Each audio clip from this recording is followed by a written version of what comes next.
শ্রীমদ্ ভগবদ্গীতার দ্বিতীয় অধ্যায় সাংখ্যযোগের ৭০তম শ্লোক এবং তার বাংলা অর্থ।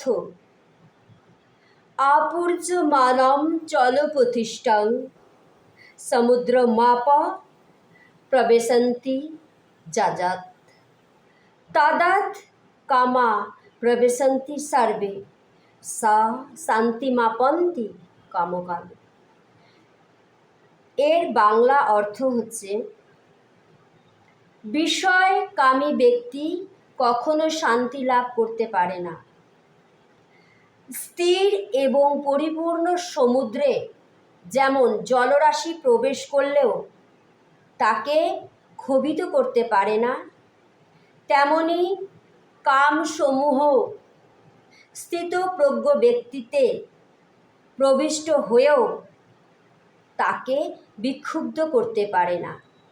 অতএব তিনি শান্তি লাভ করেন।